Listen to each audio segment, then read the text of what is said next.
Greetings adventurers and welcome to the Loot Goblin Marketplace. Today's treasure is about how a DM convinces their party to help an evil overlord with overwhelming friendliness and compassion, and goes by the name P is for Patron. It starts like this. Be me, 5th edition homebrew. Be DM for once. Have a party. Rogue, Sorceress, Barbarian, and Ranger. See distinct lack of tank and healer. See overwhelming squishiness in test sessions before plot and before characters have any strength. Decide to introduce DMPC that I can phase out as plot progresses and characters are less squishy, or one of them dies and rerolls. Decide to put a twist on an age-old story. Party is following up on a bounty to clear out local orc camp. Rogue, due to perception, picked up on rumor as last SOD that volunteered never came back. Damn shame. Figure it might be a rescue mission and obvious plot hook, and these players love a good story as much as I do. Party makes decent progress into Stronghold and into Blood Pit sort of arena. Sitting in a cage is a younger man I describe as Geralt of Rivia,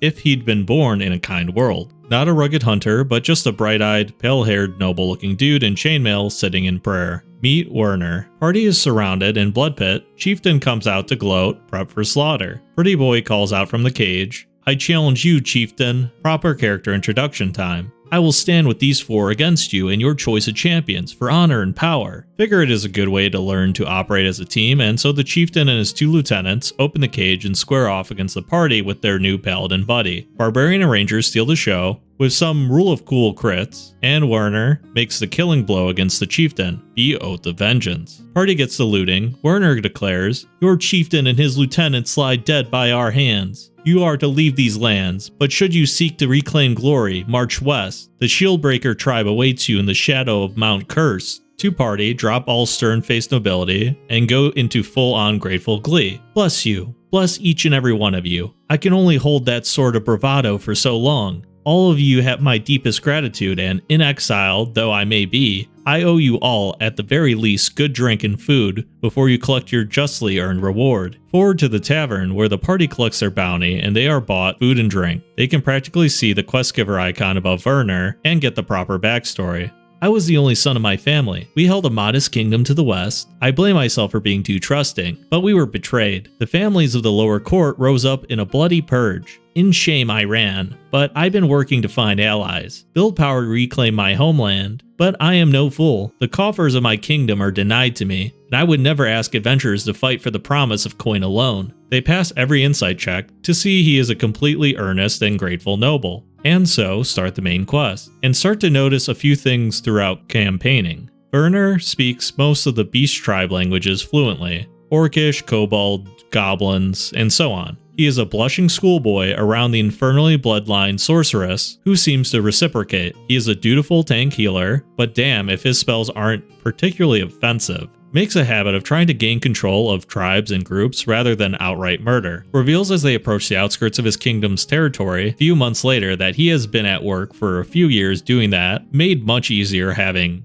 newest and truest friends at his side. The bestial army is awaiting for their war chief south of the border, has some nice darkened plate armor and adorns a wicked looking helmet. I gained the allegiance of these tribes by honoring their traditions, and if it is their tradition for the one who gathered the army to wear this helmet, I shall not disrespect them in such a manner. Party realizes they're going to storm a kingdom with a dark-plated paladin of vengeance, who had an orcish army at his side with the intent of seizing the throne. Rogue finally asks, "Wait, are we the Baddies?" Insight again reveals that Werner sees them as his best friends from the bottom of his heart. "My friends, I know that the thought of war is terrible, and with luck it shall be done quickly. You have helped me get this far. Will you stand with me? Still?" Party deliberates. He's been nothing but good to them. Plus, he is a general bro, and has been keeping the orcs and such from pillaging villages. Ranger says the damning thing. It's just one kingdom. Q is siege, Q an infiltration through the city streets, Q storming the castle, Q execution of traitor families. Establish Werner as Emperor Werner Kurspawn, Dietrich the Returned. Embrace Party as noble heroes who restored him to the throne. Set to work integrating all the beast tribes into the populace. set about building Kingdom up as new multicultural center of civilization. Permanent invitation to the party to consider the Grand Keep home between their adventures, as Werner's responsibilities will keep him largely relegated to the throne for some time. So party has a new home base and is strong enough to go solo, but Werner always has jobs for them in the name of security and safety, and always paid more than fairly.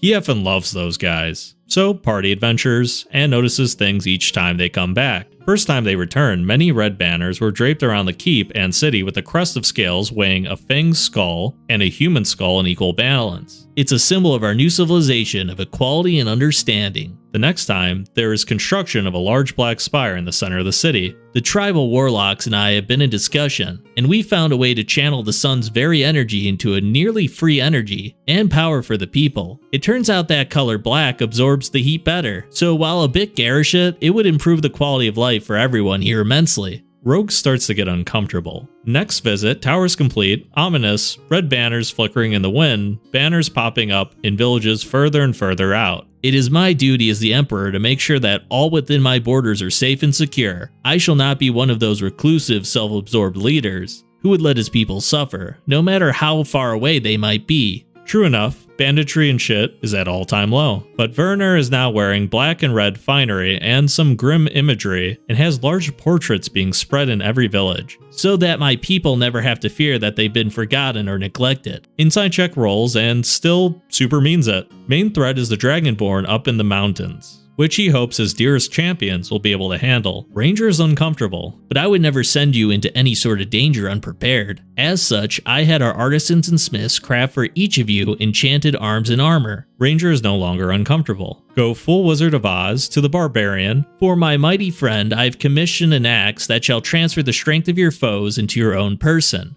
I know your rage is one of your mightiest weapons. As such, I would see that your enemies fall long before you ever will. Toss in some spiked light armor as well. To Rogue. You, old chum, are the cleverest, slyest, and most truest gentleman I have had the pleasure of fighting alongside. For you, I had my warlocks pluck the essence of shadow and fold it into a cloak so that danger shan't find you. If you're ever hurt, I don't know what I would do with myself. Sure, it makes him look like a horror when activating the effect, but damn, it's nice. To the Ranger. My friend, your bond with nature I'm sure would put many a druid to shame. Never has there been a more fierce huntress or a keener eye, and thus only a bow made of dragon bone and black powder arrows is worthy of you. Ranger is not sure whether to be uncomfortable. To the sorceress, try not to blush. And you, my dear, it may not be a secret that I am loath to see you go every time, but I know in you there is an adventurous spirit that cannot be tamed. And so I count my blessings every time you return here. For you I bequeath a family heirloom, so that your power never ceases to grow. An amulet of some wonder. I pray it will keep you safe till you return to me. Give her an amulet that lets her convert the soul of a fallen enemy into equal leveled spell slot. 1 enemy for first, 2 for second, etc. with a degeneration rate of 1 soul per week. Alternatively, 8 souls could be 2 4th level slots. Not that I'm encouraging my party to be murder hobos, but Sorceress is super duper comfortable.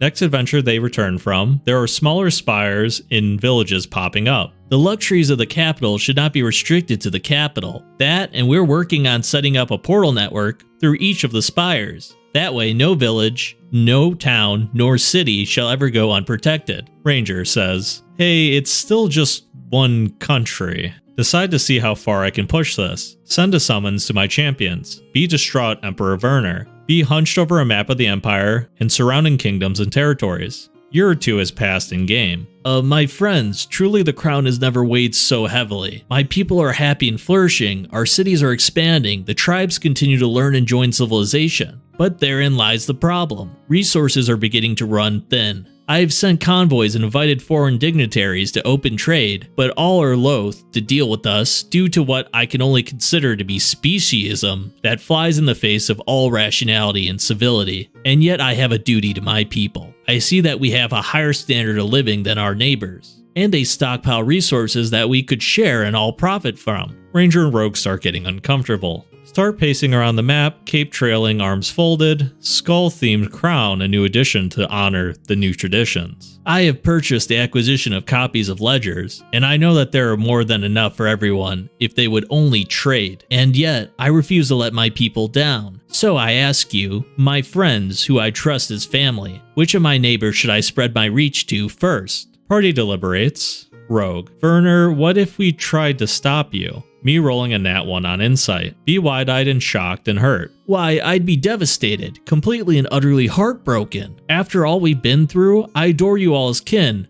Oh, you can't. Ha, ha, ha, you sly little. I see what you did there. That's such a ludicrous idea. You had a roundabout way of trying to boost my spirits, my friend. But it worked. Gods, I'm lucky to have been saved by you all. The party is half guilted, half bribed into leading an invasion force. Not the first or last time. By the end of the campaign, the Empire is spread over half the continent, black spires rising in every major trade hub, allowing Imperial forces quick access to any potential threat, while also pushing every new conquest into Magitech high fantasy. Players getting reputation as the Overlord's chosen. Keep showering them in appropriate, high-end, but super menacing gear, and rewards for their quests and loyalty. Follow the evil Overlord checklist to the letter. Party gearing up near level 20, having them ally with putting down dragons, so that we might benefit from their wisdom, and never risk those that would seek chaos and naught else. Barbarian is my field war chief and loving it. Rogue is less spymaster and more Black Hand of the Emperor and best stabby friend. Ranger is the mistress of the hunt, helps find any criminals or foreign insurgents or any corrupt leaders who might give the Emperor a bad name. Surprise, surprise, insurgents all foreign.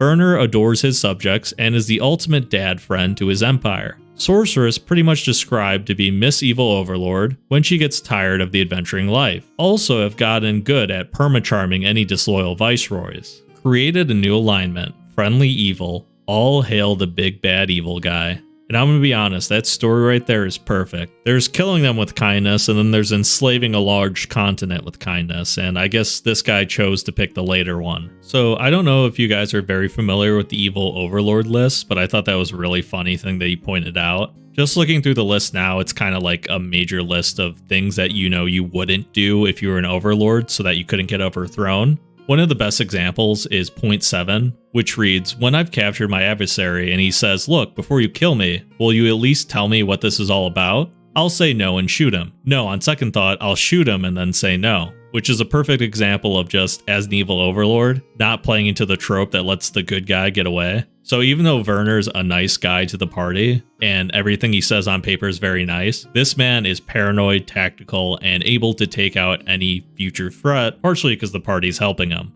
I really love what they did with the story piece for patrons, so I just wanted to share this glory story with you guys. Start off the year with another fun one. Like and subscribe for more content like this, and make sure to share in the description what you want me to read next. Thank you for stopping by, and farewell for now.